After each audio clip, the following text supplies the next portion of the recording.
اس video میں مضمون Hubble کے سوال جواب کو مکمل کیا جائے گا، تو چلیے مل کر پڑھتے ہیں اور سمجھنے کی کوشش کرتے ہیں۔ Question number 1، why did the cosmologists need a telescope in space well above the earth's atmosphere?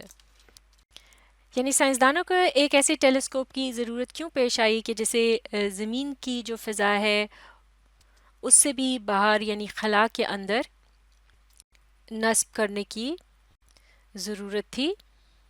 یعنی دوسرے الفاظ میں ٹیلیسکوپ جو ہے اس کو زمین پر ہی رکھ کر فضا کا یا جو خلا ہے اس کا نظارہ کیوں نہیں کیا جا سکتا تھا؟ تو جواب دیکھتے ہیں۔ The cosmologists needed a telescope in space well above the Earth's atmosphere to get around the Earth's atmosphere۔ یعنی سائنسدانوں کو ایک ایسی ٹیلیسکوپ کی ضرورت تھی جسے زمین سے خاصا اوپر یعنی زمین کی جو فضا ہے اس سے باہر رکھا جا سکے تاکہ جو زمین کے گرد موجود فضائی نظام ہے اس سے باہر نکلا جا سکے۔ As a result, we can get a clearer view of the planets, stars and galaxies that we are studying۔ نتیجتاً ہمیں ایک صاف شفاف نظارہ جو ہے وہ نظر آتا ہے مختلف سیاروں کا، ستاروں کا اور کہکشاؤں کا کہ جن کے متعلق ہم جاننا چاہتے ہیں۔ Otherwise, atmosphere acts like a protective blanket letting only some light through while blocking the rest۔ ورنہ یہ جو فضا موجود ہوتی ہے زمین کے گرد یہ ایک طرح سے ایک کمبل کی طرح سے ہوتی ہے جو کہ تھوڑی بہت روشنی کو گزرنے دیتی ہے اور باقی کی روشنی کو روک لیتی ہے۔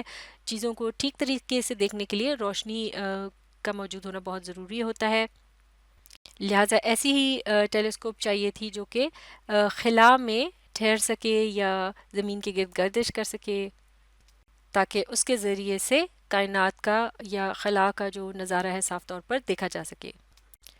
Question number 2، what does the author mean by the sentence when we look at stars we look at history؟ یعنی جو مصنف ہے وہ یہ جملہ جب بولتا ہے کہ ہم جب ستاروں کو دیکھ رہے ہوتے ہیں دراصل ہم تاریخ کو دیکھ رہے ہوتے ہیں، اس سے کیا مراد ہے؟ جواب دیکھتے ہیں۔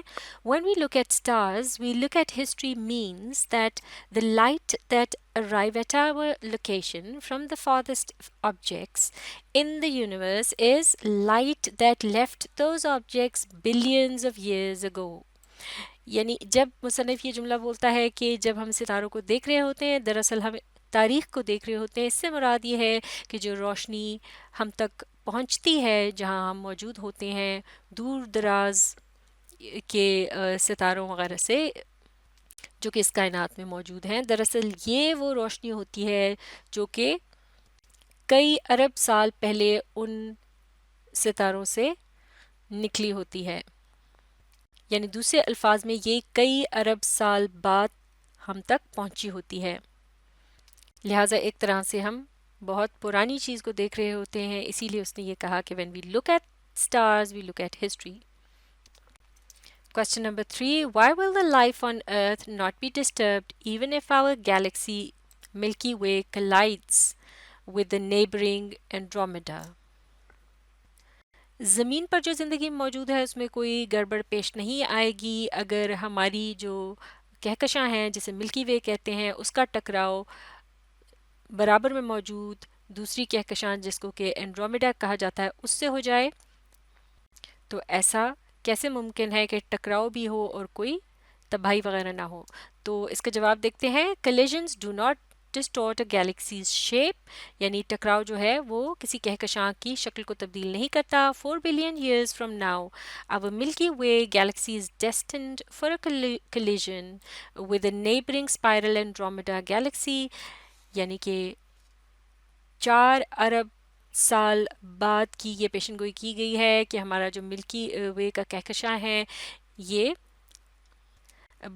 برابر میں موجود جو کنڈل شکل کا اینڈرومیڈا نامی ایک کہکشاں ہے اس سے ٹکرا جائے گا۔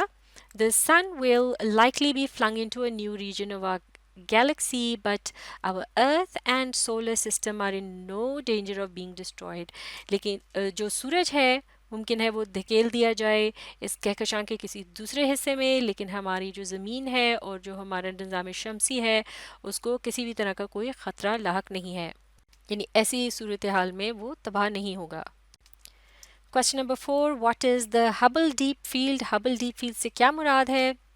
جواب دیکھتے ہیں، astronomers focused Hubble on empty patch of sky for 10 days، یعنی جو سائنسدان ہیں انہوں نے ہبل ٹیلیسکوپ جو ہے اسے ایک آسمان کے خالی ٹکڑے پر 10 دن تک یعنی اس کو مرکوز رکھا، یعنی اسے تصاویر وغیرہ وہ لیتے رہے۔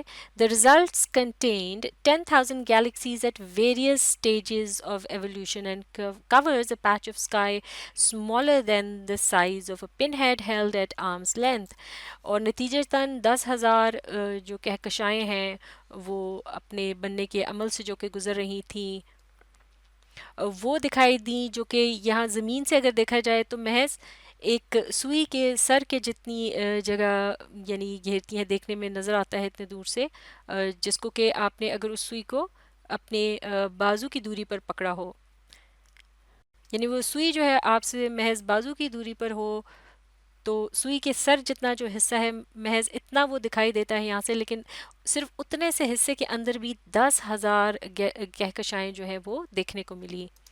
The stunning image was called the Hubble Deep Field۔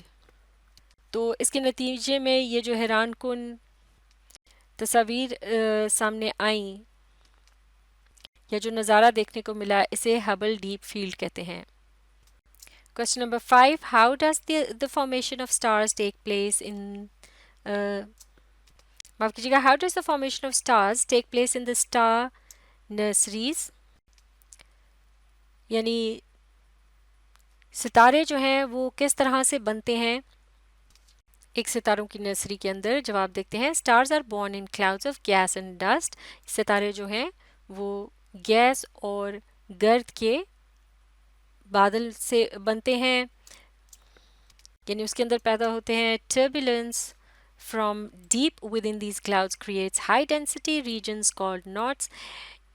ان بادلوں کے اندر جو ہلچل ہوتی ہے ان کے نتیجے میں کچھ جگہ جو ہیں وہ خاصی ٹھوس ہو جاتی ہیں جنہیں ناٹس کہتے ہیں۔ These knots contain sufficient mass that the gas and dust can begin to collapse from gravitational attraction۔ یہ جو ناٹس ہوتی ہیں پھر ان کے اندر کافی ٹھوس مادہ ہوتا ہے جو کہ گیس اور جو گرد ہوتا ہے اس کو کشش ثقل کی مدد سے سکیڑنے لگتا ہے اپنی طرف۔ As it collapses, pressure from gravity causes the material at the center to heat up, creating a protostar۔ یعنی جو ہی یہ چیزیں آپس میں سکڑنے لگتی ہیں یا نیچے کو گرنے لگتی ہیں، جو کشش ثقل ہوتی ہے اس کے دباؤ کی وجہ سے درمیان میں اس پورے علاقے کے درمیان میں بہت زیادہ گرمائش پیدا ہو جاتی ہے، جس کے نتیجے میں ایک نیا ستارہ جو ہے وہ ابھرنے لگتا ہے۔ One day this core becomes hot enough to ignite fusion and a star is born۔ اور پھر ایک دن ایسا ہوتا ہے کہ یہ جو درمیان کا بالکل بیچوں بیچ کا حصہ ہے یہ اس قدر گرم ہو جاتا ہے کہ یہ بھڑک اٹھتا ہے اور پھر سب کچھ جیسے گویا پگھلنے لگتا ہے اور پھر ایک ستارہ وجود میں آتا ہے۔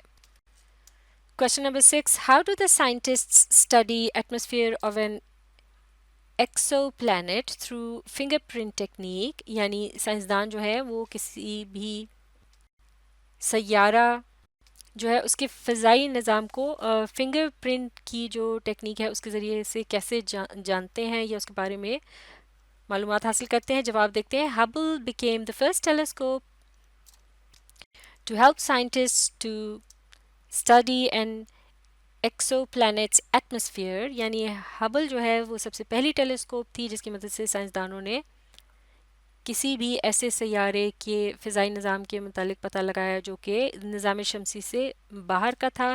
ایسے ہی سیاروں کو ایکزو پلانٹ کہتے ہیں۔ As a planet passes between its star and us, a small amount of light from the star is absorbed by the gas in the planet's atmosphere, leaving chemical fingerprints of the star's light۔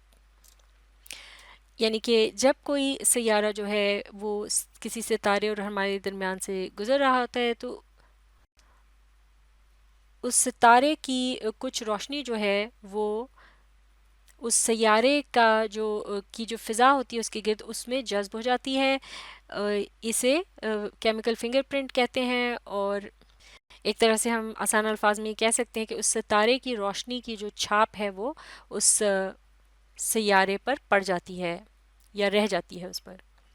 تو ایک طرح سے اس بات سے اندازہ لگایا جا سکتا ہے کہ اگر کوئی ستارہ جو ہے اس کے اندر جس طرح کا کوئی کیمیکل وغیرہ موجود ہو وہی اس سیارے کے کی فضا میں بھی اگر موجود ہو تو ہم کہہ سکتے ہیں کہ اس ستارے کے قریب سے وہ گزرا ہے. لیکن اگر اس میں کسی اور طرح کا کیمیکل موجود ہو تو پھر اس کا مطلب ہے وہ کسی دوسرے سیارے سے اس نے وہ فنگر پرنٹ جو ہے وہ حاصل کیا ہے. معاف کیجیے گا، کسی دوسرے ستارے سے اس سیارے نے وہ فنگر پرنٹ حاصل کیا ہے اپنی فضا کے اندر. Question number 7.